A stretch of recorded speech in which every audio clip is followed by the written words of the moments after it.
All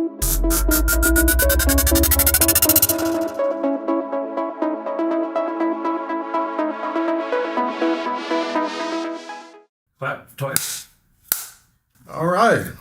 Watts finest, Daude Sherrills. Welcome to Real Life TV. Well, you know, it's going to be as real as you can get. And you ain't going to get no realer when you get me, because I'm a real guy, you know, so I'm going to keep it all the way real on Crib. Well, that's exactly what we want. We want that real life, authentic, uncut story. So I hope you're ready. Here we go. All right. When and when you were born? Oh, man. That's a long time ago now, you know. I used to tease people when they used to be older, but I know how it feels now. I was born December 14, 1967 in the city, in L.A. County. You know, I can't say in the city of Watts, but it was L.A. County. I had my mother. I was the ninth child to my mother, and probably the seventh to my dad, because he had prior kids in Ohio.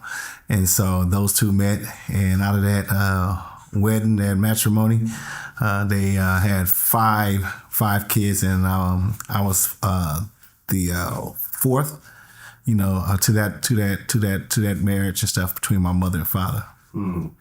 So did you grow up with both parents in the household, or was it a single parent household? It was both, you know, because growing up, you know, we talking about reaching the age of majority is when you're 21. So early on in part of my life, you know, I had both parents in the household. You know, my parents were honorary members, I always say, of the Nation of Islam. And when I say honorary, I mean the contribution and just, you know, being steadfast to the teachings of the Honorable Elijah Muhammad. So I consider them honorary, and my parents both were members. And so our family was raised as Muslims inside the Nation of Islam. So since you mentioned that, yeah, so how was it how was it for you being raised as in the Nation of Islam? I mean, that's all I knew, you know. I mean, you know, having parents, Muslims, and going to certain schools that wasn't public or private, that was part of no unified school district, was different. I could say that, you know, it was more towards, for me, it's like military training in a sense, whereas we learned more than just what I, you know, reflect back to what public school had offered. You know, we did martial art training, we did a lot of drilling. There was also prayer that was incorporated inside the school, and we did language. We had multiple different languages that they was trying to teach us. One of the primary languages was Arabic, speaking in Arabic, based upon the ideology of the Nation of Islam and being Muslims, and tracing it back to Arabia and Asia and all these different things for the lessons that we was being taught. But we learned a lot of things about geology, about, you know, the sound, speed, light, and political stuff we had to learn about was more towards those who have afflicted harm upon us. And that's what we learned that's when we was being taught about the white man, you know, and actually, you know, it had a significant impact, because at that time, you know, growing up in the 70s, we still seen segregation, we still seen racism, whereas we still seen a little bit of that, you know, and it was real. So the teaching that we was being taught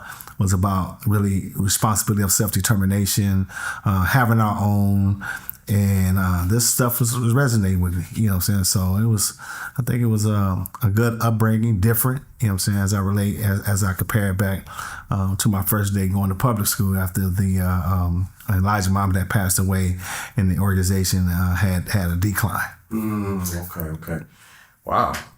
So I heard that you mentioned you're the ninth child, right? Yes. From your mother, right? Yes.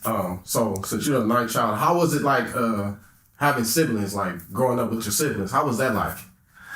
Well, my five siblings, which all of us shared the last name of Sherrills. Okay. Then my mother had prior kids. She had two Greens, two Earlys, and one Street. So we had older brothers and sisters, you know what I'm saying? And so, I mean, it was more, you know, wholesome at the time, because everybody played a part in the family. I think we was a tight-knit, close family.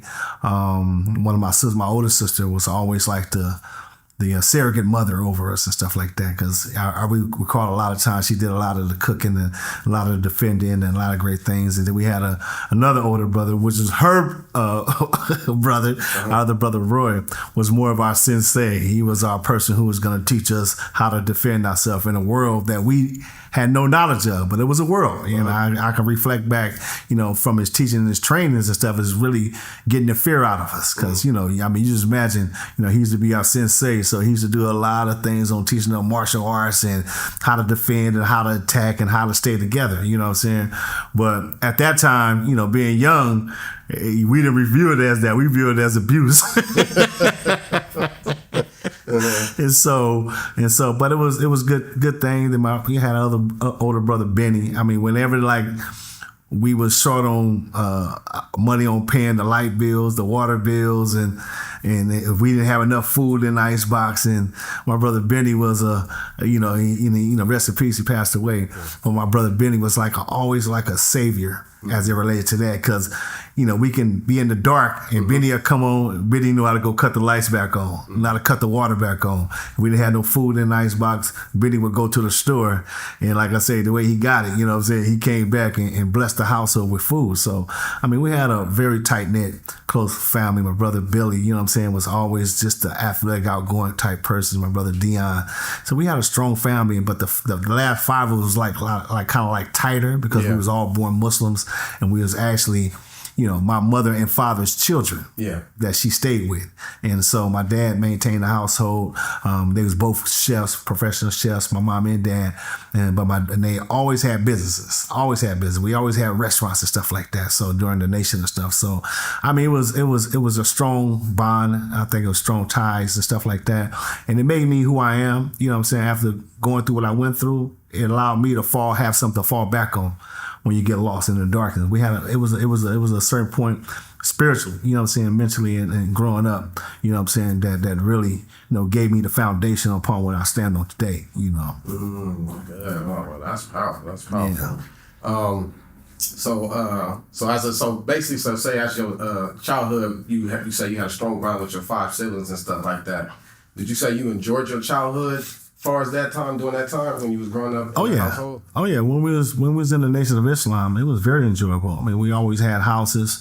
Like I said, my parents was sharecroppers and cooks. So we in the Nation of Islam, that's what it was all about. You know what I'm saying? And because they come up out of segregation, out of the South, and agriculture and all that stuff. So we had a lot of that incorporated with the family, strong religious and strong, you know, responsibility. And I mean, I think that if Elijah Muhammad wouldn't transition and we didn't have the impact that it did based upon this split, because the organization went in different directions and the government came in and took a lot of the property because we didn't pay taxes up on Elijah Muhammad.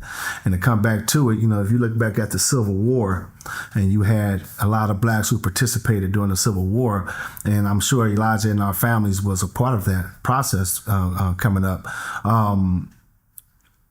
It was more like separation. And reading the history of the Civil War and all the Frederick Douglasses and all the great ministers and preachers who helped participate in the fight against the Confederate South, it was a special order called Order Number 15. It was a military order that was an executive order that General Sherman had spoke to all the black, you know, preachers who kids was fighting in the Civil War, and it was asked of them that they want to be integrated or separated after the conclusion of the war. All 20 of them agreed to be separated and have their own land and all that stuff. So Special Order Number 15, what everybody consider as the 40 acres in a mule clause, was given 40 acres in a mule, which is at that time, I think it was like 1.8 million blacks in the South. And so that equated to 400,000 acres of land. And so we had Texas, we had Florida, we had Louisiana, all the 11 Confederate states who was fighting against the separation from the Constitution. All that land was handed over to blacks. And that's when Reconstruction and all that stuff. And so Elijah Muhammad and them come up out of that era. Our great-grandparents came up out of that era. And so even though Lincoln was assassinated, his Vice President Johnson, who was a pro-Confederate, suspended the executive order, and everything started rolling back over to the Confederates who we was fighting against. And then the whole chasing black folks out of the South, which is when we talk about our migration, how our parents got here. Gotcha. And how religion became a strong force behind the civil rights movement. See, we just wasn't Christian, we was Muslims. So it was a religious movement, and then it was an Islamic movement that was moving the majority of the population of people in this country. And the Nation of Islam was one of them. So it's like, it was a strong bond in our family. And like I said, I think if it were to continue today, black folks will be truly empowered independently, economically, you know what I'm saying? And we won't be having so much what we see with the integration, and we begging people to come and help the black community, and we don't have no identity and all these other things that's happening today in society with our kids and stuff, So it was a strong thing. It was a strong foundation, spiritually, mentally, education. And like I said, it gave us the foundation, you know what I'm saying? Because, if you plant a seed, one day that tree is going to grow. And I just look at us as those seeds that when we was kids, we didn't understand none of this stuff. And matter of fact, we used to have, because we didn't celebrate Christmas, birthdays, holidays, none of this stuff. And so we had to imaginate things. And so my older two sisters, Blondie and Tynetta, with the other three siblings, Keita and Arkeep, used to sit in the circles and talk about these things, about the stories, how we was going to become great superheroes. And, at that time, I guess the cartoons played a great influence in our imagination, because we used to watch cartoons back in the day, Scooby-Doo, the Justice Department, the League, when they showed Chaos and Max was smart, and we always wanted to be on the opposite side. Gotcha. You know what I'm saying? And we always used to make we all took turns in saying the story, because we all had a contribution in building it. And we did this for years. Really? So it was a vision that we held, you know what I'm saying, amongst us and stuff. And because we was Muslims, and because we didn't integrate with the public, we didn't integrate with even black folks. If you wasn't Muslims, we didn't integrate with you. So all of our friends and families and people associates was in the Nation of Islam. Okay. You know what I'm saying? So it kept us in a controlled environment, in a sense, stuff like that. So it was good. It was good. No, it was real good.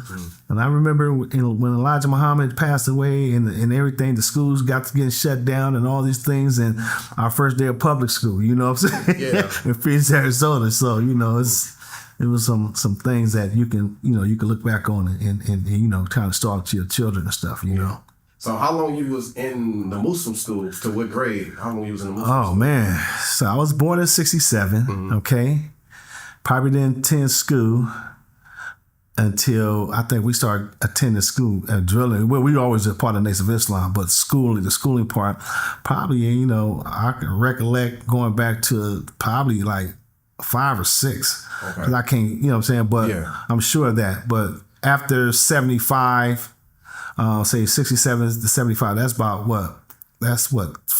Shoot. My math ain't never been good, but I'm good though. That's about 8 years.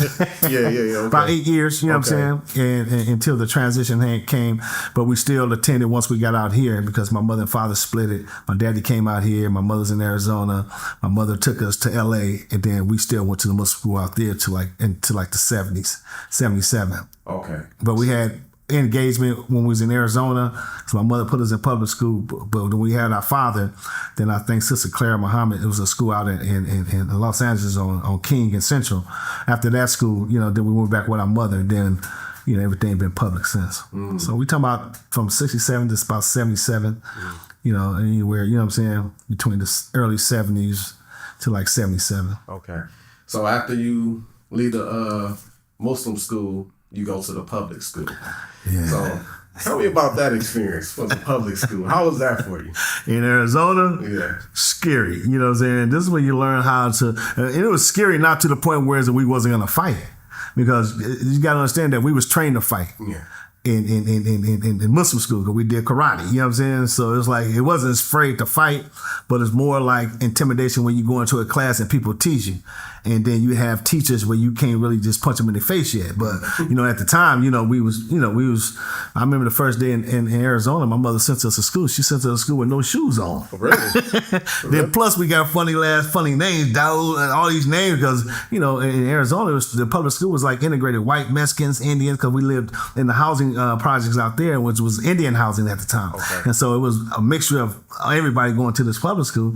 And I remember the first day sitting in class, and they used to have these big old speakers in the class where they played the Pledge of Allegiance. And everybody had to stand up back in the days, you know what I'm saying? So, and we was taught not to pledge the flag, you know what I'm saying? So it was told to us when we go and ask us to pledge the flag, we say no and we sit down, you know what I'm saying? Yeah. So we sit down. So the whole class standing up, we stand down. So the teacher looking, and she said, Daude, she didn't say my name, Daude. She said, Daude? And I really like, man, everybody laughing and stuff. Who is Daude? You know what I'm saying? Because they build trucks and all these other different Christian names. And so she's like, stand up to pledge the flag. And I said, I can't pledge the flag. So this is before Kaepernick, huh? Oh, this is way before Kaepernick. And the whole class, I mean, the whole class was like bashing me. You know what I'm saying? I didn't stand up and pledge that flag, though. You know what I'm saying? Yeah. But that right there just caused this type of all this commotion.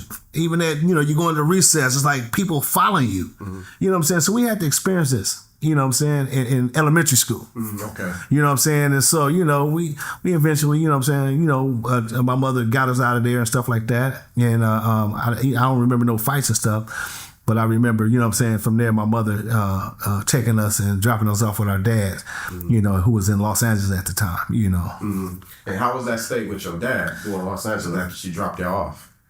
I mean, it was lovely. We loved our dad, you know what I'm saying? Our dad was like our world, So it was like, we was happy, you know what I'm saying? We didn't care where we was at. We could stay in the car. If he stayed in the car, we probably all slept in the front seat. Mm-hmm. That's how much appreciation and love we had for our dad, you know what I'm saying? And I remember my mother dropping us off, finding us off. It was in Watts. My dad stayed on May Avenue. He stayed on 90, I think it was 90, not 95th. I think it was 95th, you know what I'm saying? May Avenue. He had a house over there. It was a single.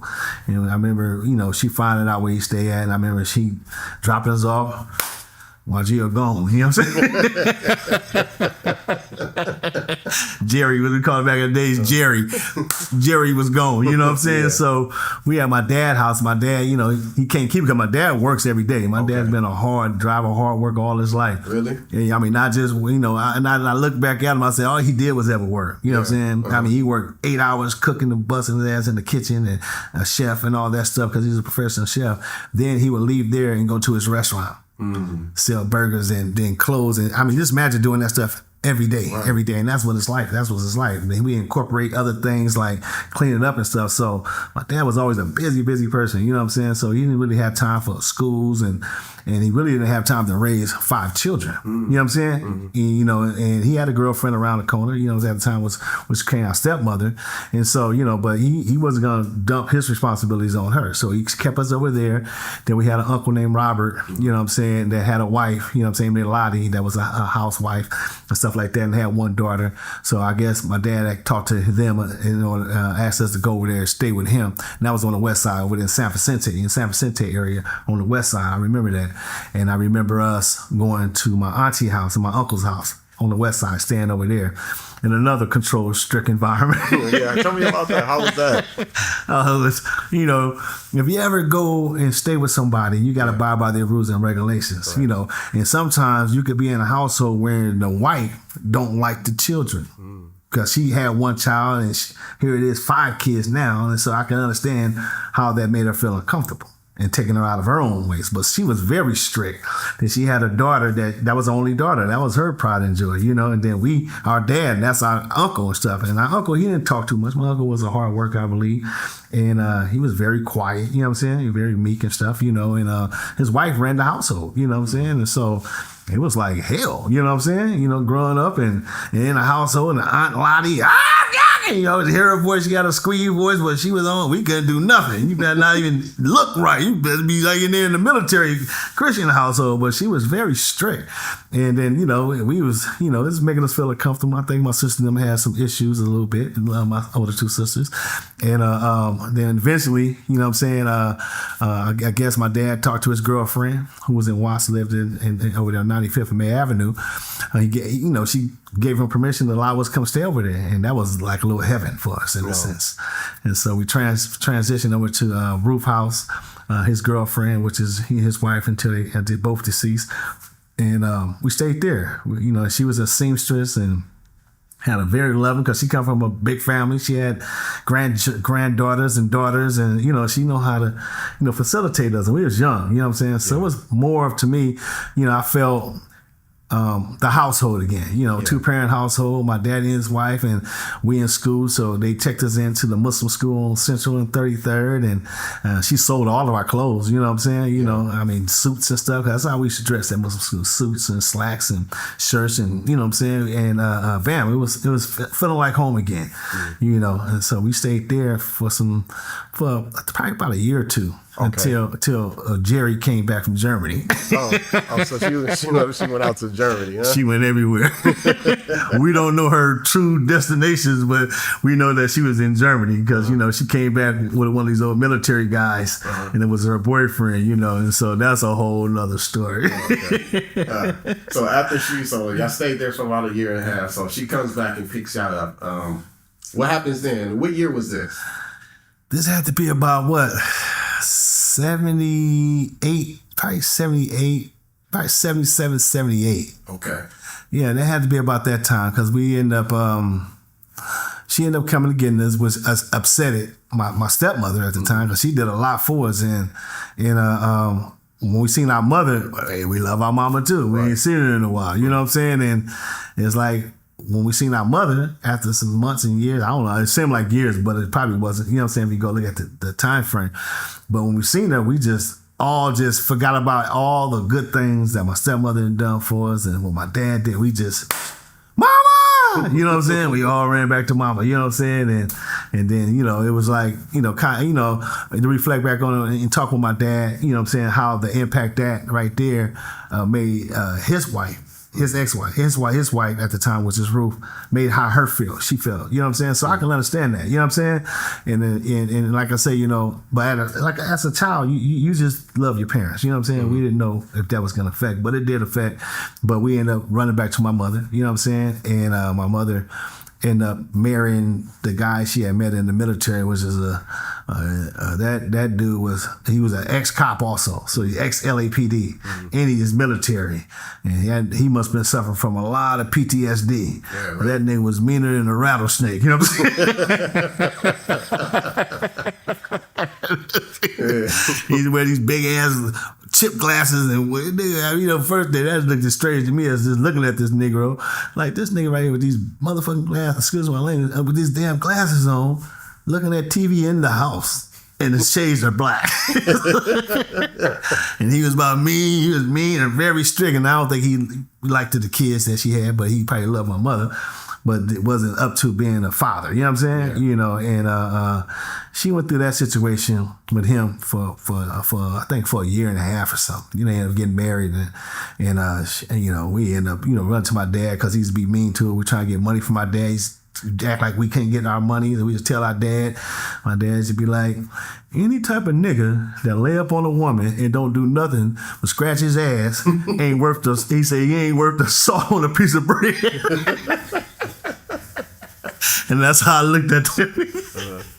This nigga right here, if you was a real man, get your own house. Why we can't go to your house? So my mind, this is what I'm juggling with as a child, as I'm looking at him. So, it was a little rebellious and stuff like that. But, my mother was a strong disciplinarian, and so we stayed in line because, you didn't want to upset Jerry. Jerry is a strong disciplinarian. And she would discipline you to the fullest extent, you know what I'm saying? Yeah. And so we kept it cordial and stuff like that. So her and him didn't make it out. Then we ended up, I think, falling back to the projects, you know what I'm saying? Where my grandmother and them have always stayed, you know what I'm saying, maintained since the early 50s, since the construction of the Jordan Down Housing Project developments, And what year was that when y'all went to the Jordan Down Housing Projects? Oh, we was in and out, because my grandmother and my auntie and my whole family was there, you know what I'm saying? So my mother always transitioned. If something happened, we had my grandmother's house and things like that, and like my brother Billy, he would stay at my auntie house. And so that was always like end results. If something ever happened to us, my grandmother was always stationed there. And then we ended up, I think, moving to Las Vegas. Mm-hmm. Yeah, we ended up moving to Las Vegas in the late 70s, about 79, 80. Mm-hmm. I remember going to Las Vegas because I remember living in the the Blue Gates, Washington Village, and up until '79. And I remember, transitioned to Vegas, and we were staying in Vegas for like some months until my grandmother passed away in 1980, which we had to come back. So in 1980, how old was you then, right there? Wow, probably probably 13. Okay. I think I was 13, 1980. Okay. Yeah. Okay, so go to Vegas, and you say you was out there for some months. Yeah, then my grandmother got the news, then my grandmother passed away, and so we had to go back, and this is when the family, first the split, was just my mother and father, then my father and his stepmother, and the ordeal with going through it as a child. Yeah. And then the second, I think, split is when my mother and my grandmother passed away, because this is when my mother had a nervous breakdown. Oh, wow. You know what I'm saying? So, we already in challenging situations because, my stepmother probably took a little offense to us moving and running, not appreciating what she did. And then my mother having a nervous break. So it's like you can't go back to your dad's house, so you got to stay with your mother. In a sense, my mother had a nervous split with my grandmother, nervous breakdown when my grandmother passed away. And so that was one of the trying times because she really broke down. Oh, wow. And to the point where it was traumatizing. Yeah. Growing up in the household with my mother, after my grandmother passed away, because she was in and out, different thoughts, She wanted to be my grandmother. She used to be walking around with all my grandmother clothes on, and just experiences as a kid, Yeah.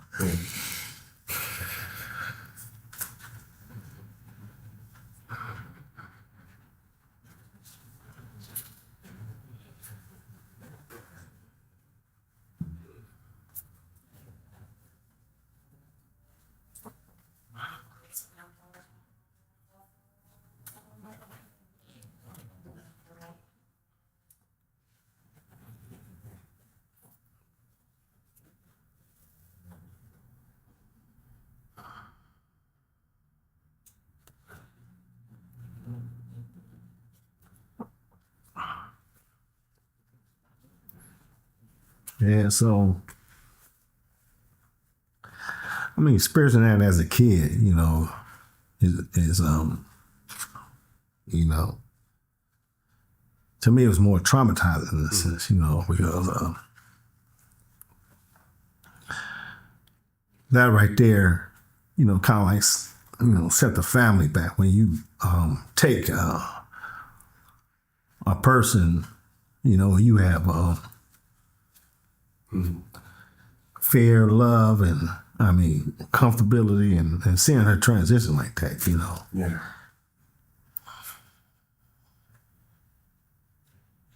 Sorry.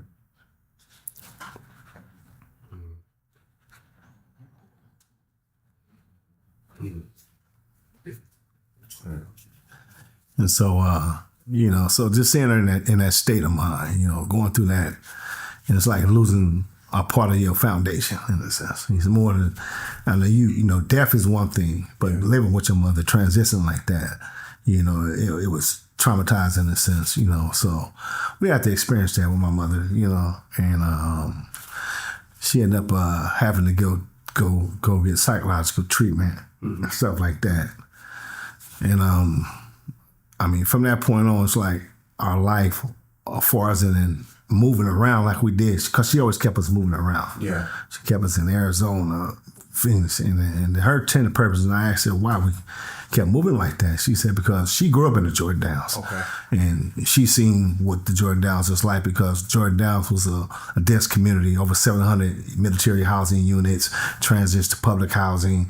And by the time the 80s got there, that thing was a warfare. It was dangerous, real dangerous. And she didn't want to see us involved in that type of environment. So she tried her best to keep us moving around and not being concentrated, just growing up in it. Mm-hmm. But, because she had trying so much, and I guess her personal experience and her childhood upbringing, she had a break. And that was subjected us to really grow up in that environment like that. You know what I'm saying? And I remember in the 9th grade when she tried to redeem, because she didn't want us growing up around there. You know what I'm saying? By the time some of us was tired of moving around like that. You know what I'm saying? And so I remember she was trying to move us back to Arizona, but everybody didn't want to go. You know what I'm saying? So me and Akila, my younger brother, like, we'll go, because we loved it, Arizona. You know what I'm saying? We loved part of that life, that childhood upbringing and stuff. It's just good memories. And so we wanted to go. You know what I'm saying? So we ended up going, and my other sister ended up staying back. At that time, we got a unit on 101st Street in the Jordan Downs, and my sister and them, they was doing good. They liked it. They didn't want to go nowhere. They was enrolled in school. They didn't want to interrupt that. My brother Keith, he loved it. He didn't want to. So me and Akila was like, we going. We out of here. We going back to Arizona, and it's just two of us too. We right there thinking it was going to be, all fun and game, which we was, we had history out there, and so. We ended up going out there, and she ended up, looking for houses, and she found a job, and she moved us into this hotel until we found housing. So we was in that housing, and I think she had to go back to LA for something. And so she told us to just stay in the room, don't go nowhere and stuff like that. She left enough food and all that stuff. And I remember her leaving, you know what I'm saying, and then never coming back. Really? You know what I'm saying? So we out there, we done ran out of food. We starving like we... Really? We starving. We were so hungry, man. We just made a kid. We just got to walk. I must go walk. We found projects and all. We knock on those doors and people feeding us and shit. Man, we looking at food in the trash can. This is like in the 9th grade. You know what I'm saying? We're starving. Wajia came back into LA and then had a nervous breakdown again. Oh, wow. So she don't even know where we was at. Wow. You know what I'm saying? They had to come find us and locate where we was at, because nobody know where she was staying at. You know what I'm saying? And I guess whatever they did, they ended up finding us at the hotel. Like, you know what I'm saying? But them days, I can remember those days, but we were starving, starving. You know what I'm saying? To the point where you go and knock on. We found some projects. Yeah. Fake like we was playing basketball and shit. Trying to integrate with the kids. I'm trying to get in your house and eat something. I'm trying to get her to eat something. So, she had a nervous breakdown. Our dreams of living in Arizona and growing up, that was deterred. Then we had to come back. They flew us first time flying on the airplane. I remember from Phoenix back to California. We flew back to the projects. And now we have to go to everything around us. We have to integrate. You know what I'm saying? Yeah. Which we have friends and stuff, but, I didn't care too much about growing up like that, but... Gotcha. I remember getting back and I think it was in the 9th grade. You know what I'm saying? Because we went to Markham in the 8th, but like I say, our little journey took us a lot of different places. But we ended up coming back when I was in the 9th grade and going to Markham Junior High School. You know what I'm saying? Tell me about that experience, the junior high school experience. Oh man, Markham at that time was considered like gladiator school, and we knew about Markham before we left, because my sister and them attended Markham, you know what I'm saying, in the early, about 80, they went there in the 70s, I guess they graduated about 82.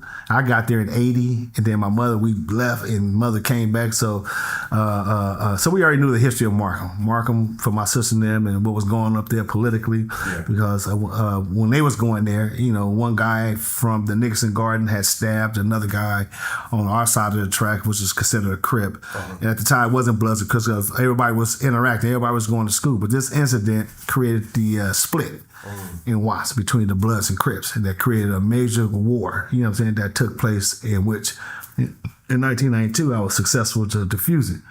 And so this conflict started in 70. Okay. And so by the time we got to school, it was a full-fledged conflict, because it was killing going back and forth on both sides. And it was the older guys that was a part of this. So it divided the tracks. The Nicholson Gardens was the Blood side, and our side of the tracks was the Crip side, and Markham sat right in the middle. So everybody, all the kids went to the school. So by the time we got there, we was already conditioned to train, you know what I'm saying, about them people on that side, you know what I'm saying, that don't like us. And, if they even ask you a question, instead of, back in the days, how you grew up in the sandboxes before you had to fight, you just draw a line and put a stick on your shoulder, put one on your head. You knock that off, we're going to really get it over with, you know what I'm saying? So when we was talking about, when we was told about going to Markham Junior High School, it was taught to us that you have to, before you fire bomb first. Bottom line, it was just so you heard a person say where you from, and then you fired them. You know what I'm saying? Yeah. So that's the mentality that we was conditioned when we entered into junior high school, back into the junior high school campus. And so it was already wars, and bounty hunters used to, meet on our side of the tracks. Our homies used to come up there deep and meet on their side of the track. So this stuff was going on while we trying to attend this little junior high school. And so, and even in the politics inside the school amongst the kids was off. You know what I'm saying? It was conflicts and fighting and stuff. I got into a lot of fights.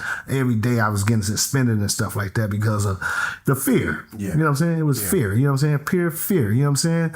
And it was about survival. Yeah. And you and me, as I said, a lot of us got cheated out of our education when we went there because it wasn't about education. It was about making it home, and if you was gonna make it home, dead or alive. You know what I'm saying? Yeah. And so a lot of us, it was always, the classroom was always uneven on the edge because you don't know after the classroom who's going to be outside the campus. You got to fight. And that's how it was. You know what I'm saying? It was in the center and it was a war, and they was, the warfare was the junior high school. And so, for me, I decided, hey, I might as well be from where I'm from. You know what I'm saying? Claiming that back in the day, it wasn't Grape Street. It was called Jordan Crips. It was Jordan Crips. And now inside the Jordan Downs, you had all these different cliques. Okay.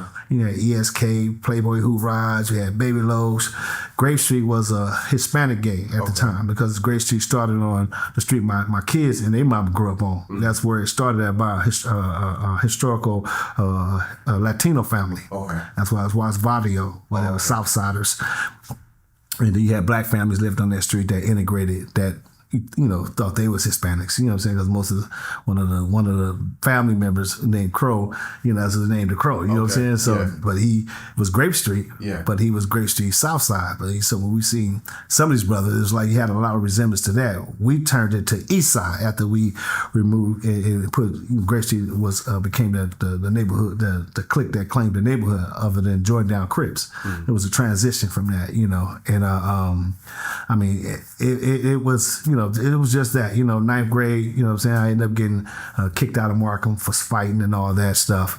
And, conflicts and fighting on the tracks. I participated and, did a lot of stuff right there to earn myself this moniker and solidify myself as a part of this neighborhood bullshit. You know what I'm saying? And then everybody knew what happened in the mid 80s. Yeah, the crack cocaine, you know what I'm saying? So, proliferation, you know what I'm saying? Yeah, so how was that? Far as growing up, man, it was a blessing. You know what I'm saying? I hate to say it, even though it was messed up on how crack was utilized to destroy the black community, and we participated in all that stuff. But financially wise, when you coming from an impoverished environment like Watts was, where the unemployment rate was through the roof, and you have a concentration of a bunch of people who dropped out of school, some who didn't drop out, some who didn't get jobs. In one area, crack became the commerce and stuff like that. And so, I mean, all of us engaged because we was all living in poverty, and they wasn't hiring black folks at that time, like that. And so a majority of the black male population, women, grandmothers, everybody had participated in that trade because it was lucrative.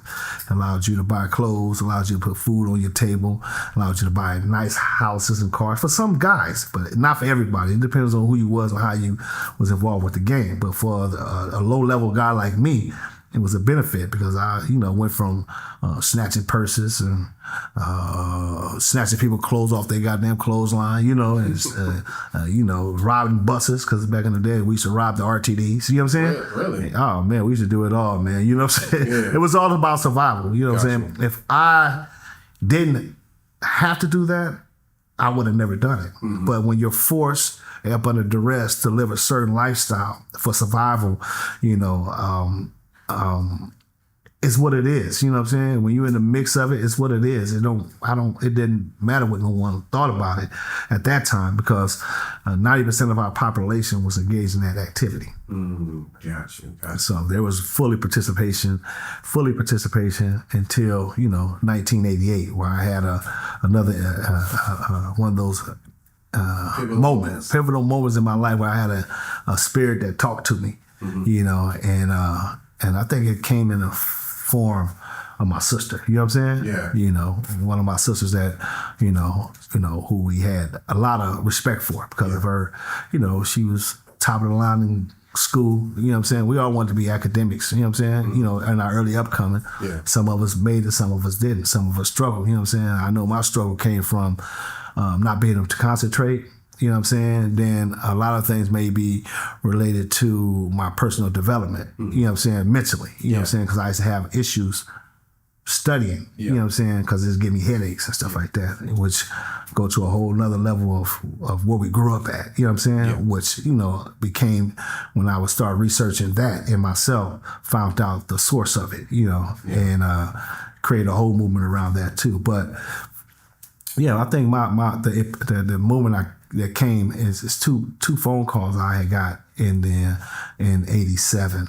2 phone calls, critical phone calls that really penetrated, you know, the ignorance and the hatred and the frustration and I was built up with a lot of stuff. I didn't care if I went to prison at that time. I didn't care if I died because I was like, my parents brought me here. They had no reason to bring me here. I was a real bitter little kid. You know what I'm saying? By the time I turned 19 and 20, I was very, very bitter. You know what I'm saying? And I was gangbanging at the same time. So if you have those two combinations and with nobody in your environment that you can look for as a role model, you know, that explains how the prison population imploded, and that explains how gang violence have imploded, whereas in over 30,000 during those days was losing their lives in LA, which LA became the #1 gang capital, you know, through the crack and the proliferation of guns and stuff like that. So that call, you know, one was a call about death. Okay. And another call was a call about life. Okay. You know, which is critical, you know what I'm saying, on how I changed my life around, you know, from living that lifestyle to who I became, you know what I'm saying? And one call, my sister called me. She was in college. She had a dream, and she told me in her dream that she had seen me dead. And I was high. I was high, not off cocaine, but I was loaded, drunk, and I can remember her telling me this stuff, and I was like, what? And this is the first time in my life that this really meant something. Because other than that, I was every day. I never looked at what I was doing as I could die from it. Yeah. Because it was an activity. It was fun. You know what I'm saying? Yeah. Hustling, you know, girls, cars, big money in your pocket, beating up niggas. And, you know what I'm saying? That was like a real activity that it drew to the point where you started enjoying that. You know what I'm saying? Yeah. It was becoming enjoyable and stuff. And so when she told me that, I was like, damn, what? Oh, yeah. I was like, okay. And bam, I ended up like that. But it stuck in my mind. It left an impression in my mind. Then I got a call, you know what I'm saying, from my girlfriend. You know what I'm saying? And my girlfriend, you know, was a Hispanic girl I went to Jordan High School with. Okay. And we ended up, you know, linking back up when she graduated and I graduated. And we ended up, you know, linking up. And so she ended up getting pregnant. Oh. At the time, she got accepted to San Diego State University. Oh, wow. And so she called me, you know what I'm saying? And told me that she was pregnant. Oh, wow. Oh, man. It's like, man, another spin. Because here I am, mad at my daddy and mama. You know what I'm saying? Yeah. That's a lot of the root of my frustration at my daddy and mama. Why y'all brought me here? You know what I'm saying? Yeah. I'm a Muslim. We just celebrate. You know, we fight all these things that they condition us. But like I say, you know, as a child, you can't discern none of that. It's just what it is. You know what I'm saying? And so that's what it was. So I was like, man, so I sat back and I had to decipher that process, and the vision started showing me like, man, if you don't stop what you're doing, then 2 things are going to happen to you. You're going to be dead, or you're going to be in jail for the rest of your life. And then you say, you'll be a hypocrite. You know what I'm saying? Because you out here blaming your mom and daddy, but look at what you're doing now. You finna bring a son into the world. That decision right there changed my whole outlook on life. And from that, I remember my birthday was it had to be like in 2 months. You know what I'm saying? That incident happened. So I was like, I mean, I was going back outside. I was thinking about it. So, I went back with all my group of guys at, because we was all out there just thugging and shit. Yeah. And I'm telling them, hey, man, shit, when my birthday come, I'm done. I ain't gangbanging no more. Okay. And everybody got to laugh because they thought it was funny. Thought we drunk and think I be saying crazy shit sometimes. Yeah. So when I said that out of the blue, they all got to laughing and shit. You know what I'm saying? Yeah. So I'm serious in the mud. I was serious though. You know what I'm saying? So my birthday came and I saved up all my little money from the crack sales and all that stuff. And I was just stacking my little money. And then bam, you know what I'm saying? My birthday came, I left. I went to San Diego. You know what I'm saying? Yeah. Went to San Diego, drive my little Regal up to 14 to 15 to San Diego, and my life as a preparing to be a father. You know, that journey began. You know what I'm saying? Yeah. I went to San Diego. I got my first job ever. Oh wow! Working at a cleaners. I was pressing plants in this cleaners in Claremont. Then I got a second job working at a janitorial at San Diego State University. I had a night job. And so me and Gloria, you know what I'm saying, I think she had stopped going to school, so we was out there, you know, living in a little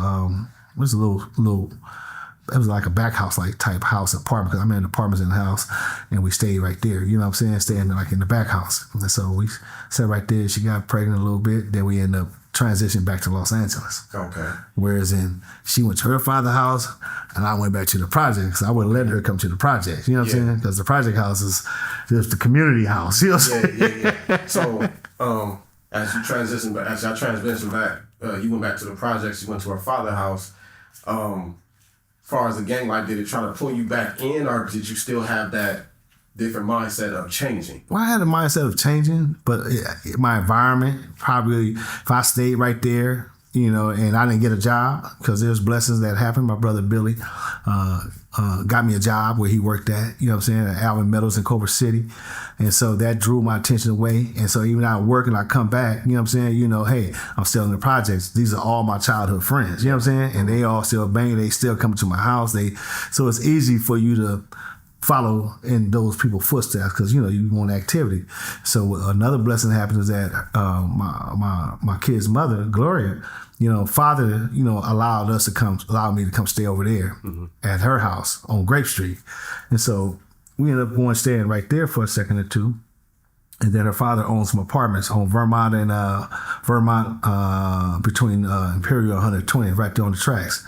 And so we got an apartment right there, you know what I'm saying? And then we moved there. And so instead of me going to the housing projects developments every day, hanging out, I had a friend that stayed in Northridge named Anthony, one of my best friends, one of the guys who was in the game with me and stuff like that. And then Akila went to Cal State Northridge.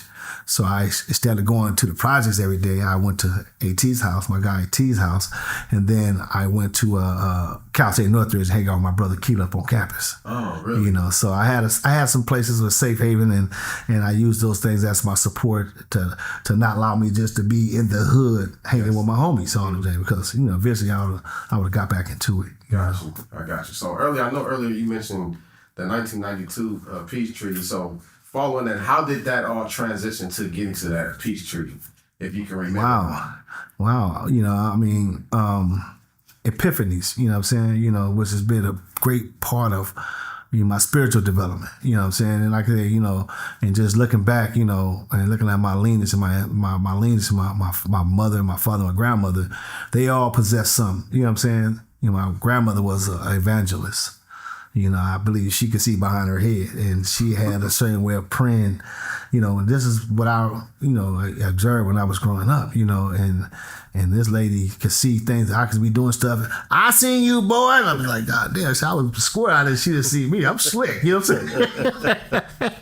But she's always see things that we done, you know what I'm saying? Then they used to always, her and all these old ladies, they used to decked out, had their hats, and they used to go to prayer houses. They used to do a lot of great things. My grandmother was an excellent cook. Everybody loved her pies, her cakes in the projects. And then my dad, you know what I'm saying, was a visionary. My dad knew the Quran, the Bible. He was an advocate reader. He knew the Quran and the Bible, knew all the prophets and all the stories, and you know, he had a gift to that. And so these gifts was kind of like handed down to us. And then, like I say, you know, and then looking back on it, how we was kids, and we used to visualize things, and we used to talk about story. I mean, we used to be in these rooms talking for hours, at 5 hours, and we had a whole episode. 5-year episode, like, you know what I'm saying, talk about these stories we used to all talk about.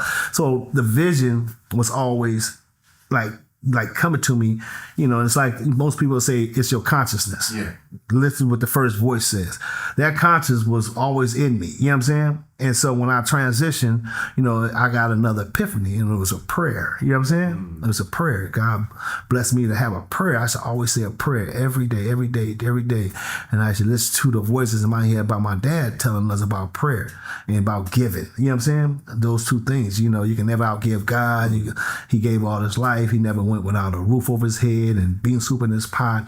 And my mother, same way, give. We didn't celebrate holidays, but you telling us to give. What we going to give? We ain't got nothing to give. It's time to take, no, friend. But all this conditioning and spiritual and mental conditioning, when I started transitioning, started activating and started opening my mind up to certain things and stuff. So the prayer, I used to say a prayer, and I used to have my dad, what he said, and I used to feed myself all these things that I wanted to do. And my dad always said that prayer without actions is just really like a request. So you have to activate and do stuff. If I ask God to allow me to be a great provider, I got to get up and try to be a great provider. And that's when the blessings kicks in 10 times. And the same way in the negative. He said, you do negative stuff, and guess what? You hurt people unintentionally, it's going to come back to you 10 times. So prayer, in that, when my dad told me, I started praying a lot. You know what I'm saying? And that's what, kept me solid. My son, my prayer, and then looking at the environment. And I said, I can't raise a kid around here. You know what I'm saying? I can't raise my kids in an environment like this. Yeah.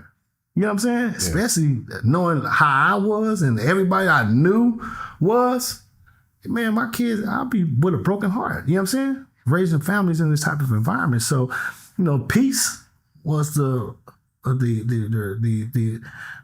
counter to violence was peace. And so from that, we started organizing around how we could create peace in our environment so that we can be able to foster and develop good kids. Yes. And that's what this is about. Yeah. And so we went on that journey.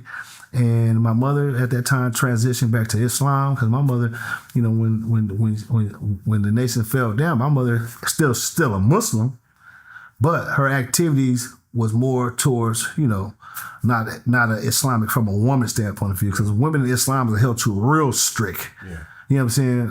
Rules and regulations. But my mother was a Muslim, never out Christian, still Muslim.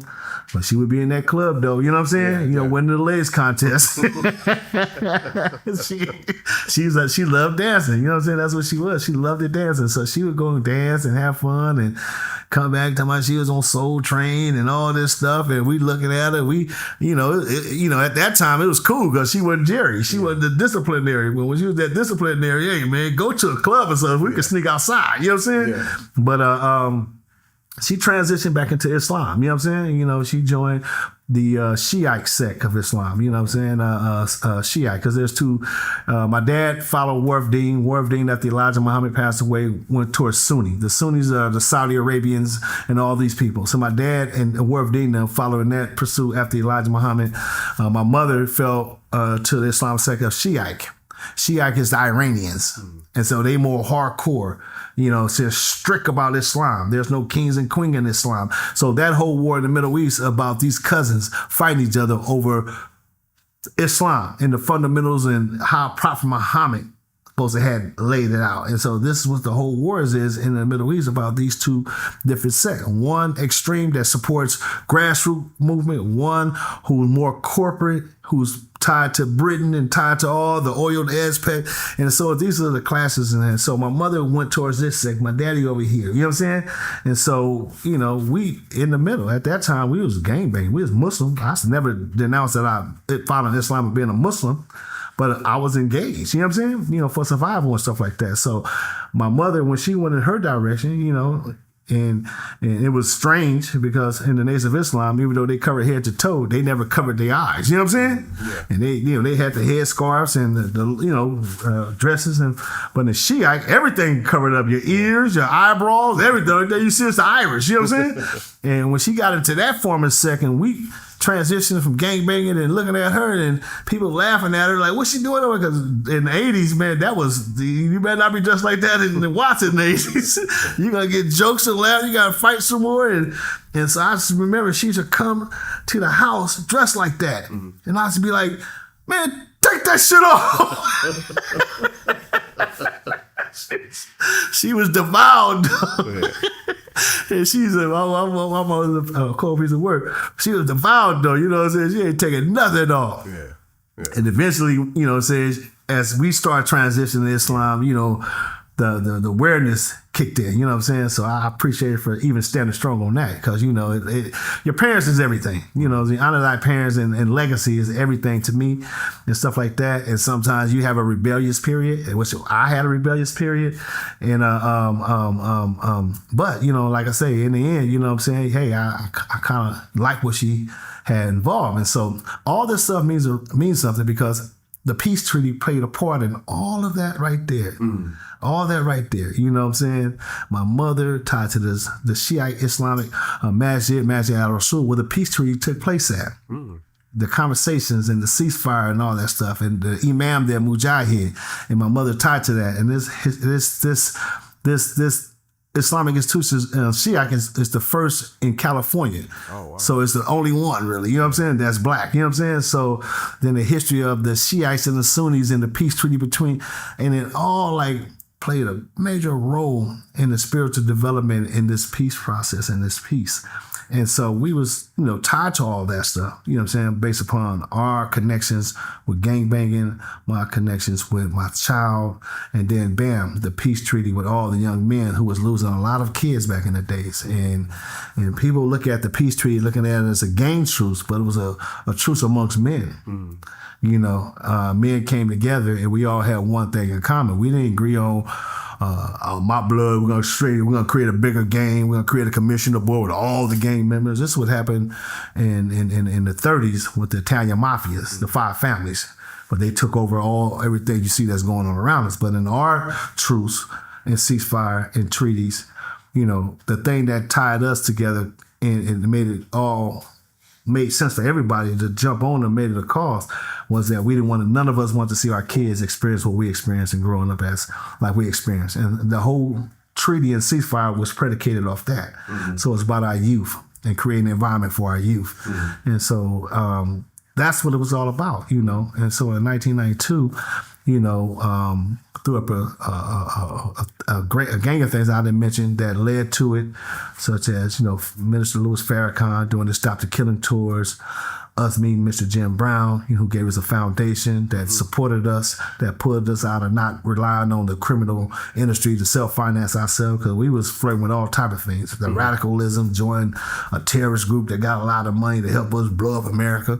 I mean, our minds was in multiple places. And it was easy for someone to come in with money to radicalize us and influence us, because we had to develop this on our own. We didn't have no role models, no leaders, no nobody.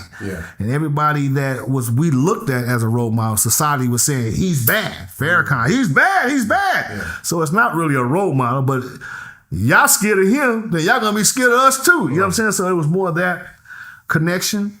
You know what I'm saying? But a lot of us who was actually evolving ourselves, you know, like I said, me and Jim Brown was, you know, I think one of the greatest experience in my life. You know what I'm saying? Because he evolved my consciousness even higher when it came to politics, when it came to civil rights, when it came to black celebrities and who control the black celebrities. And that education that he gave us was profound. So right now today, you know, hey, then the life management skills, teaching us how to become human beings.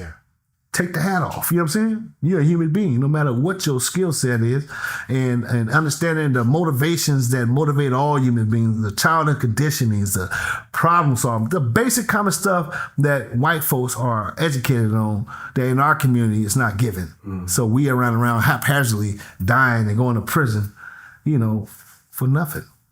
You know, so it's, you know, it was all that in one. And I think that the peace treaty between the warring factions in our neighborhood, which brought peace. You know, God gave peace. The Christian Bloods brought peace. And it had the same effect that if it had peace in Europe, Israel, and all that, it created a domino effect, not throughout the city, but it went nationally, that led all the way up to the Million Man March. Oh, really? And the Holy Day of Atonement. Because people say, well, the Million Man March, they got all the people there. It could have did this, it should have did this, it should have did that. Check this out. So you was there at the Million Man I March? spoke at the Million Man March. Oh, really? Oh, yeah, I spoke there. You know what I'm saying? And we was part of the whole organizing and also the building the momentum, because we did gang peace summits in Chicago, Minnesota, Kansas City, Texas, which gave the momentum. Now we pulling 1 million men together in 1995. See, this is 3 years, but during those 3 years, we was doing a lot of great things.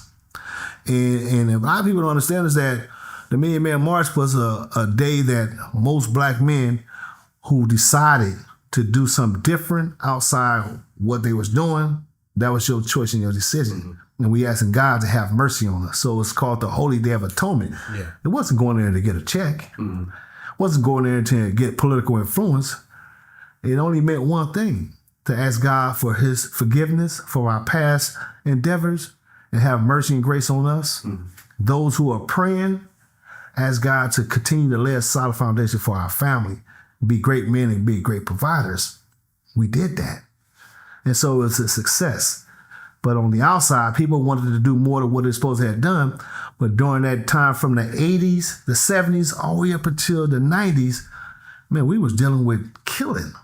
We're talking about over 300,000 black men who lost their lives over 30 years. We're talking about millions of black men that are stuck in prison based upon the madness. We're talking about kids who ain't gonna never see their fathers. We're talking about, and to do something like that in the spiritual, it was a blessing. Yeah. You know, it was a blessing. It wasn't meant to go get the check yet. Now, if we do another Million Man March, hey, we did the praying. We asked for the forgiveness. Now let's go get the check.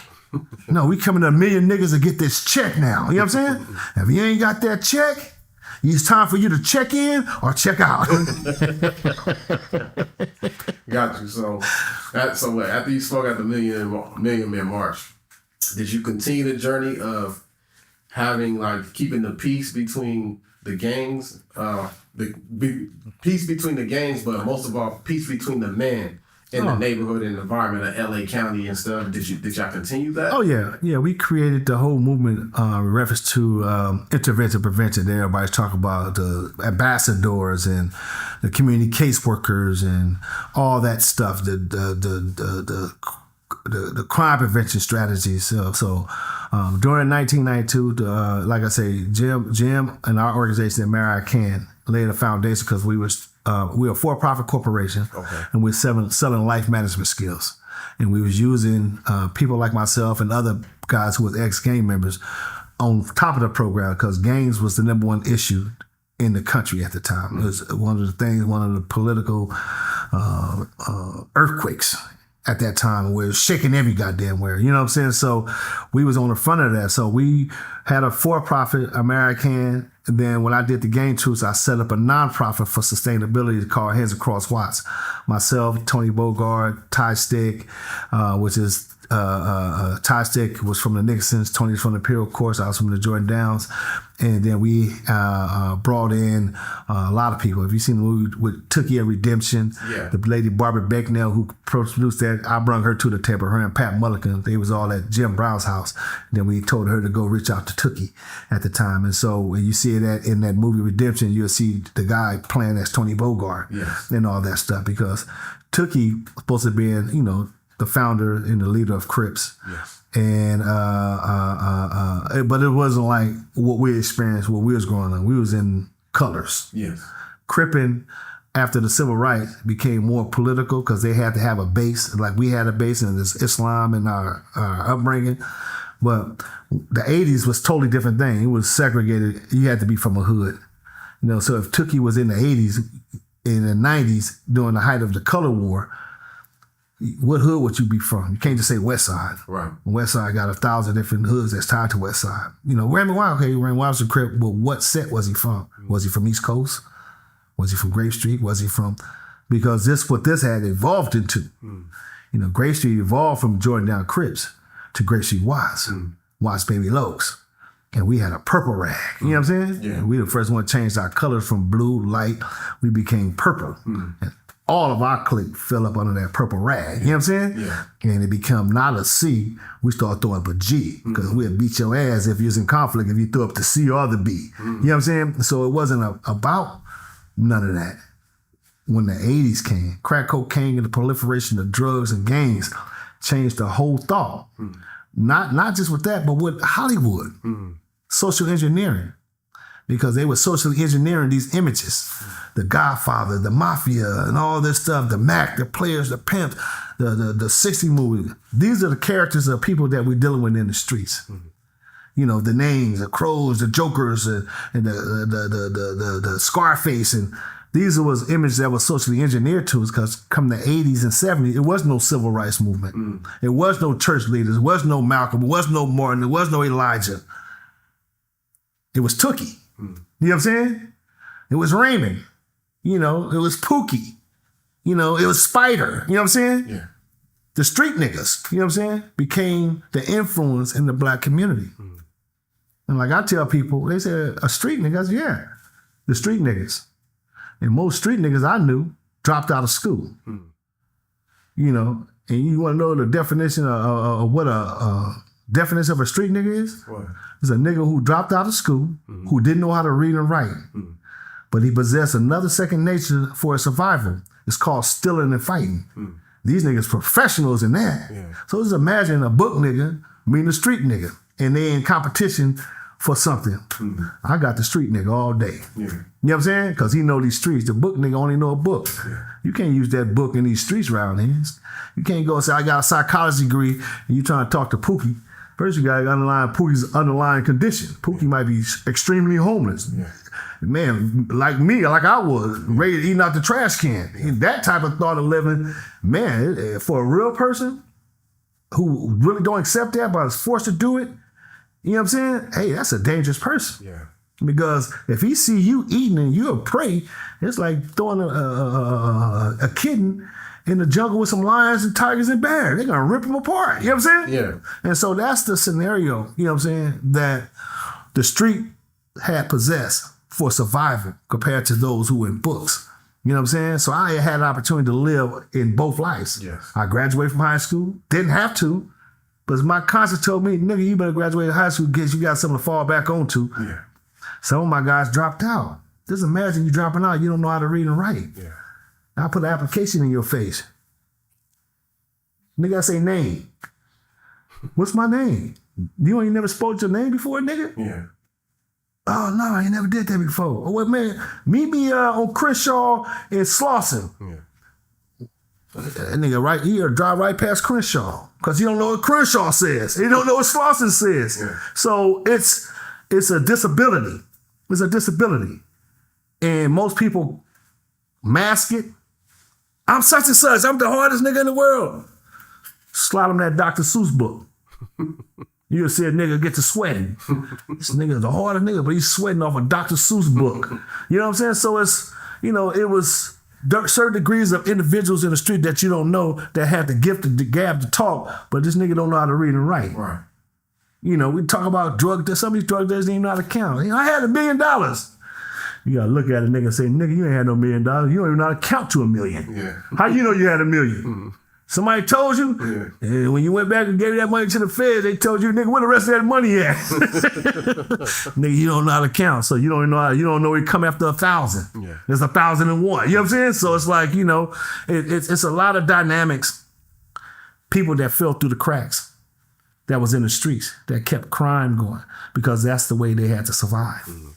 And so I had an opportunity to live in both environments, you know, and had an opportunity to pull myself from this environment, raising myself up to a stature, then going back and influencing my environment right here. Mm-hmm. You know what I'm saying? You know, bringing peace back to a neighborhood that was at conflict and war. Yeah. It's a blessing. Yeah. Most people who become successful move up out of the neighborhood. We stayed right there with them. Mm-hmm. And so all the work you see with all these nonprofit organizations that's getting federal money, when we first started the peace treaty, we didn't get a nickel. Mm-hmm. We declined violent crime by 40%. Really? Even resetting the record, resetting the county record on how you count homicides. We removed people being killed just because you had on red and blue. Really? These are the impacts of the game truths. And we created nonprofit community-based organizations and social activists. We did for the whole 90s right now today. Here it is over 30 some years. Look how much money we created Now, people who don't have no degrees and none of that are getting paid. In the city of Los Angeles, you get paid up to $45,000 to $60,000 doing the work we're doing now. When we started, it wasn't no money. Did we get a Nobel Peace Prize? We didn't get shit. Those who organize it, if I tell you the story of us, that's a whole other story. You know, you'd be like, damn, why did? It's because we're competing for taxpayer dollars. This is what Jim always taught us on how to use your tax money to come back to support things that's going on within your community. Something that they didn't tell us. They didn't teach us civics in high school and junior high school when we grew up at. You know, they didn't teach us civics. White people know civics. This is my constitutional right. We didn't know what the hell that meant.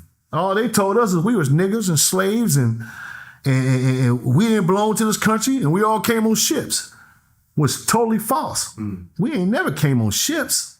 Y'all came on ships.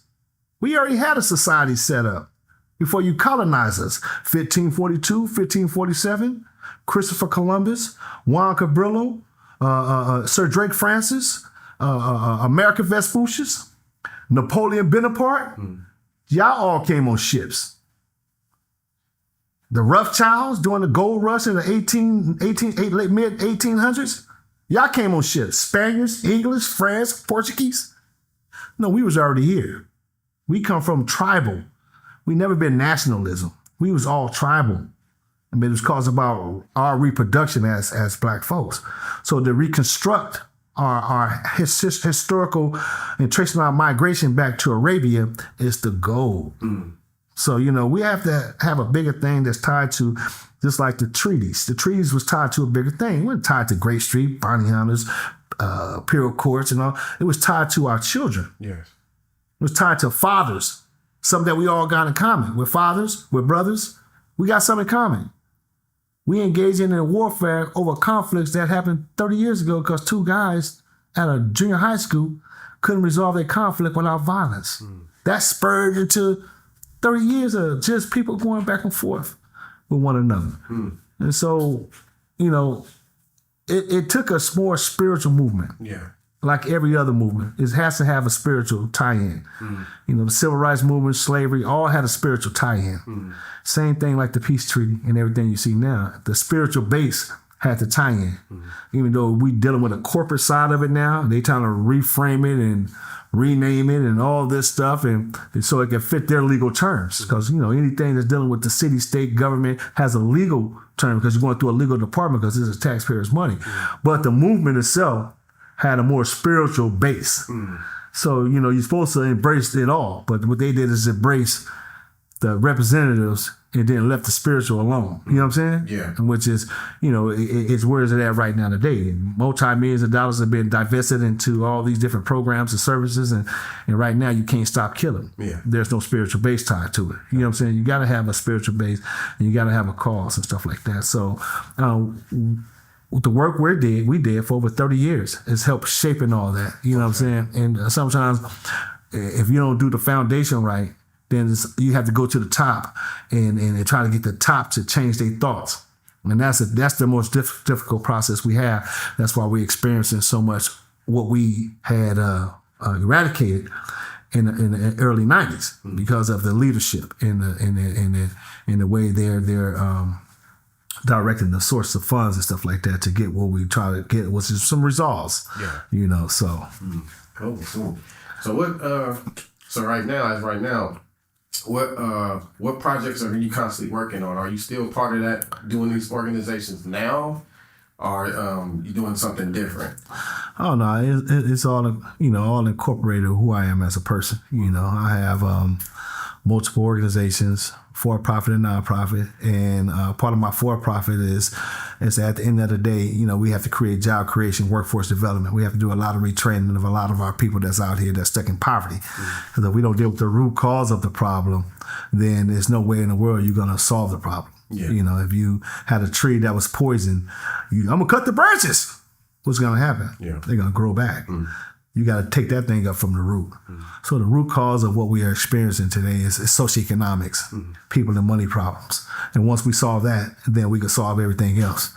But see, most people don't want to solve that because this right here represent a status of economics prison system, police department budgets, probation department budgets, hospitals, insurance companies, is predicated off poverty. That's how they get all their big bucks of the taxpayers' money. So when we solve it, I'm working on the side, I'm working against them. Yeah. I'm trying to get them an early retirement. I'm trying to defund. I say back in the days, hey man, I tell LAPD, I say, hey man, I'm going to turn y'all back to Barney 5 and which car? I want only 2 officers in the office. Mm. They'd be laughing, you know what I'm saying? Because right now, you guys talking about 100 officers, that's $100 million. Yeah. If you give me $100 million, I could solve crime tomorrow. Mm. You know what I'm saying? You guys getting $1.2 billion and can't solve crime. Mm. And you got 9,500 employees with all the technology in the world. And all it took was some niggas with tattoos and braids in their goddamn hair and jerry curls and baby mama problems. And we solved something that you couldn't solve. Mm. Something ain't right here. You know what I'm saying? So is crime incentivized? Do you got people working amongst us as LAPDs that's shooting a gun in the air to keep the conflict going? Is Big John, an informant, working for the police, telling the little Pookie go rob somebody, then telling the car little Pookie was driving in? What the hell is going on around here? Because there ain't nowhere in the world you getting $2.some billion, 49% of the city budget, and you can't solve crime. I just told you, give me $500 million. I have every nigga out here with roses in their hairs. You know what I'm saying? And every family is rebuilding. Kids is going back to school for construction. Kids is going back to school to become doctors. Hollywood is not only making actors, but you're getting people behind the cameras. Good paying jobs. Yes. So give the money to the people that really want to have a solution. There are solutions and things can happen tomorrow. But like I say, our downfall is predicated on someone's come up. Mm. It's called incentivizing what our ignorance is. And so I'm in the business. Crime industry is a $232 billion industry annually. Mm. And I'm in the business. How? Multiple different ways. I'm doing everything from job creation to intervention to anything that's in the industry to cut that $230 billion down and get some over here. So if you're paying $700 per taxpayer citizen that's contributing to that $232 billion, give me 300 of it and I'll stop it. Mm. You tell me where's it at? Is it a takeover? I don't worry about it. We'll get that takeover taken care of. Because we got to go knock on people's doors. Mm. Hey, you in the public. You don't have to worry about law enforcement. You know what I'm saying? There ain't going to be no assault. We ain't going to assault you because we know that's $1 million. For every homicide and every assault, there's $1 million of the taxpayers' money going to one incident. Mm. So just imagine you got 10 homicides and each one is $1 million. Look how much money we giving, and we could have used the same $10 million to open up a after-school program for our kids. So, it's all politics. And we just have to understand what is politics and how do we use our influence to move politics to do things for us that's going to be productive. Yes. If I take Pookie, who ain't got no job, no house, or a criminal, I transfer Pookie into a person with a career job now in construction. Now, what that does, Pookie's paying taxes. Yeah. Okay. Pookie's supporting the economy. Mm. Pookie is now an outstanding citizen. Mm. I want that Pookie. Yeah. So give me the money so I can make that Pookie. Yeah. Stop having me. Pookie got mental health issues now. Now he got mental health. Now we need a mental health counselor.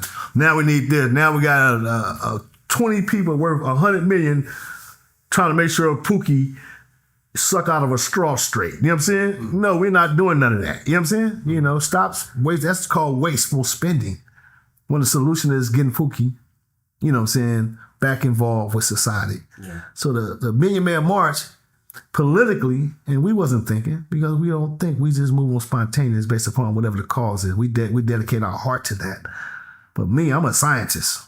You know what I'm saying? So when I get involved with stuff, I done dissected it, looked at it, and figured it out, and looked out the outcome, how we move forward, because everything's about evolution, right? Everything's about evolution. And so my thing is that create an amnesty program. Especially for our we got 50,000 people that's qualified for reentry back into society. Just imagine doing 22 years, like one of your interviews. 22 years, coming back out with a felony, 22 years, bad history, trying to get a house, a job, and trying to be a productive member of society to your children. That process right there might take him 20 years to achieve that without amnesty. What amnesty does, hey, if we can give people that's crossing our borders a second chance in America, we don't know what they went through over there in their country. They could have been rapists, murderers, and killers. Just because you cross the border and you're working now, that don't change the situation.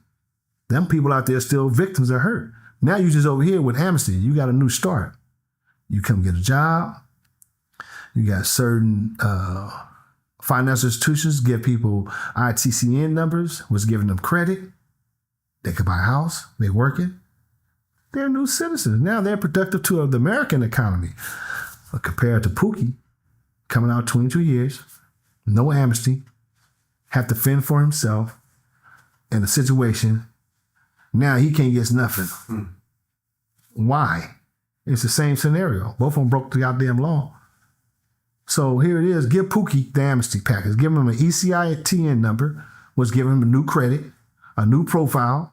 Now Pookie go become a productive citizen. Now he's been beneficial to the economy and to society.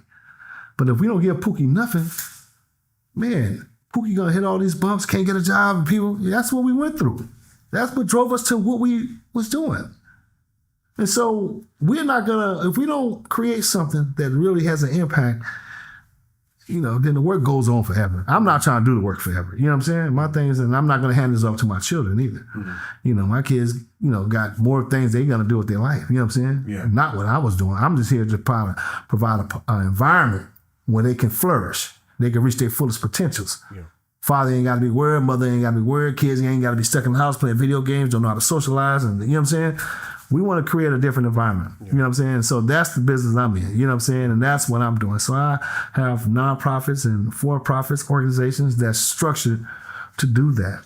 Working in the workforce development. I'm a job coordinator. I'm working in the construction industry for local hire and subcontracting work.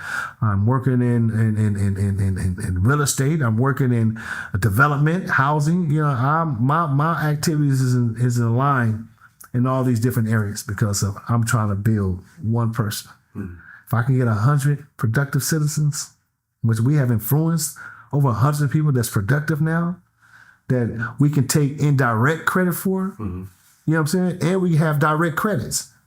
And so, what we created is a movement and it's finance. But like I say, we coming to a point where it has to be really defined. You know what I'm saying? And being that a person who started from the zero ground, and I've been recording everything I've been doing, I've been observing, and I've been looking politically, I've been looking spiritually, you know what I'm saying? And I just look at the individuals. Yeah. And that's what it's about right now today. And that's what I'm totally engaged in and involved with at this point. You know what I'm saying? Am I tired? I'm tired as hell. 57 years old. Started this stuff when I was in my early 2020s. And I've been, just tearing, doing great works and influencing a lot of organizations. I've helped a lot of people start their organizations, and I don't throw out names and stuff because, I play the background. You don't want to get too arrogant. Right. People start taking you arrogant and prideful. They start trying to throw things in your way. You know what I'm saying, too, on that level. So, I kind of like keep a low pro, Fair. All right. So before we get up out of here, what is one thing you want to tell the viewers and the audience, like any positive things you want to tell the viewers or audience? Do you have any inspiration to tell the audience? Yeah, I mean, there's only one way to tell them, and there's only one way you can do it, For me, you know what I'm saying, my choices, if you want to learn how I became successful in the mix of everything I experienced, and I didn't run nowhere, and I only influenced not only myself and as an example, but I motivated a lot of people in my community, my peers that was around me.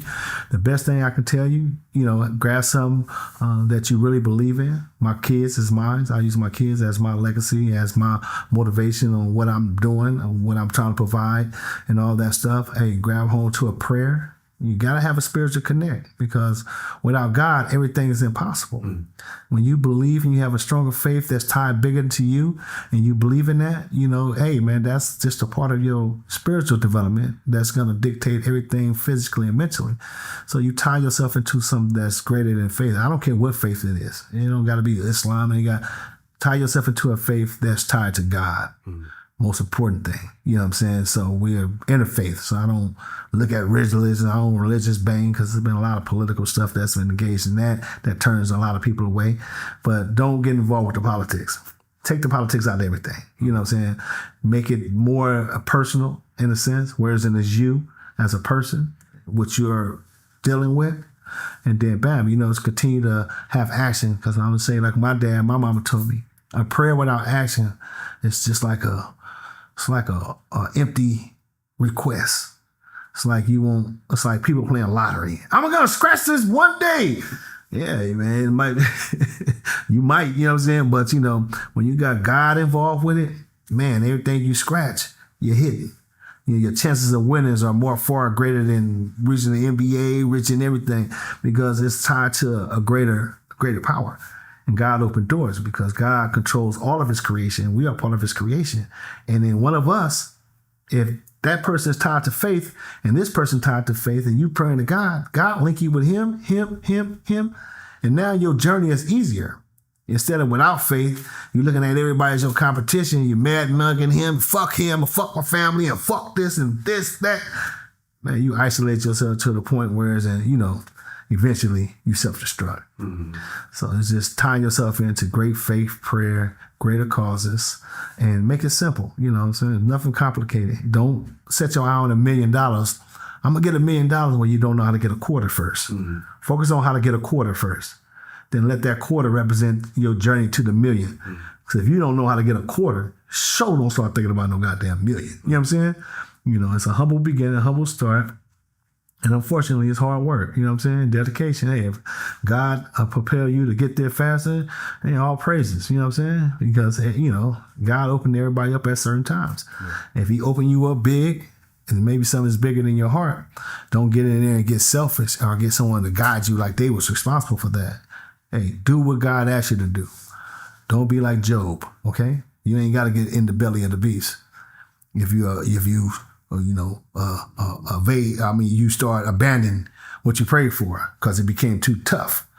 Hang in there. You know what I'm saying? The tough teachers, they always say you learn the most from. Some people don't want to go through that process, but it's true. So that's all I got to say. And wishing everybody the best. One more thing. What would you tell your younger self? In the same environment? Yeah. In the same environment, what I would have told my younger self is continue to do exactly what the hell you did to survive.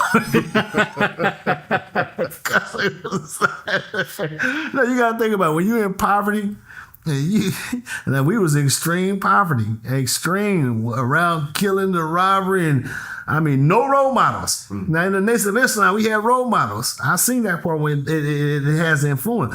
But when you get in an environment and you have no role models, and everything is predicated on competing. You competing to be the hardest nigga. You competing to be it's competition amongst even that environment. And man, boy, only the strong survive. And that was true. Ice Cube said it best. Even the strong dies in South Central. Mm-hmm. And those days, even the strong died in South Central. So it's like, what are you dependent on? Hey, I had the spirit inside me. I had something that my family installed in me, and I used it to the best of my ability. Mm. And I made decisions, to the best of my ability, And without God at that time, even in me, even in fear, because, one thing about in tough situations, if you don't develop the fear, which controls our flight and fight, hey man, you could be one of those statistics. So tell people in that time, when you scared, I was happy and scared at the same time, more scared. That's how I was able to survive, being scared. You know what I'm saying? Because if I didn't have my head on no goddamn swivel, just imagine people getting comfortable. Some people just get comfortable and pow! Yeah, this nigga was too damn comfortable. You know what I'm saying? Yeah. No, not me. All right, nigga, I gotta get away from here, nigga. Yeah. I feel they coming any minute now. Nigga, oh man, you crazy. Man, they just got shut up. I told them niggas to get out of there. Hey man, you gotta move on intuition is your instincts. Yes. And then when you ask God to keep your spirit and your nature in tune with Him, man, God is, man, the wind blow to a nigga hat comes, man, I'm running after that hat. That's the time to leave. You know what I'm saying? Everything counts. So, it's just, instincts and keeping yourself grounded to your faith. Okay. Well, Daude Sherrills, I appreciate your interview, having your time with us, sharing your story, sharing the political, sharing just everything that you shared with us was very positive, inspirational. We hope to have you back on this podcast on Real Life TV. Well, it's always a pleasure, and I'm always, if you need me on any topics and situations, and I'm always involved with all of them, politically, spiritually, what's going on in the hood and things like that. I kind of keep my eyes and ears to the streets, you know what I'm saying? Because, one of my things is being a crusader, you know what I'm saying, and being a liberator. And sometimes people look at that and they equate it to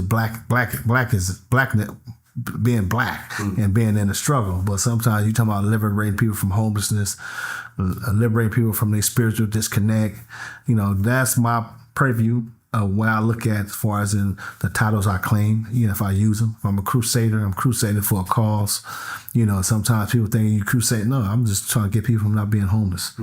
So, I'm trying to crusade for that. You know what I'm saying? I can be a liberator from people that's unemployed. Hey, I'm a look at the unemployment rate, it's 9.8. Shit, I want to reduce that to 8.9. Then eventually reduce it to all the way down to 4% in 5 years. Because it's about pacing. You know what I'm saying? It's unreal. Jim in Life Management told us about realistic and unrealistic. So we don't get ourselves in the unrealistic reality and then get upset and like, fuck it. When it's realistic, you measure it.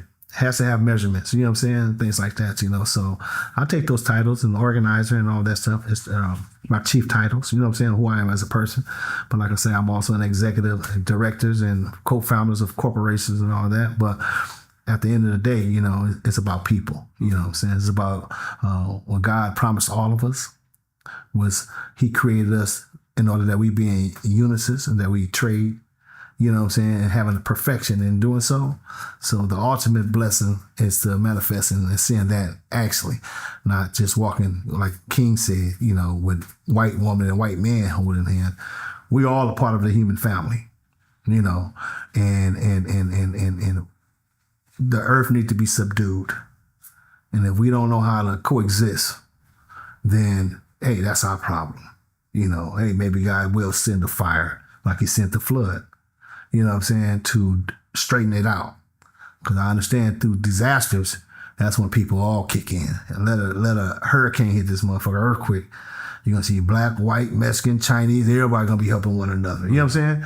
And so we don't have to get to that point, but we prepare for that. But what we need to do is start making way in our generation. I'm 57. We have a whole nother way of trajectory and tying ourselves back to God's ultimate intent for us as human beings. So it's like, we have to get to that. You know what I'm saying? And so how do we get to it? It's just like game banging, man. You got to throw a lot of shit at the wall and hope it sticks.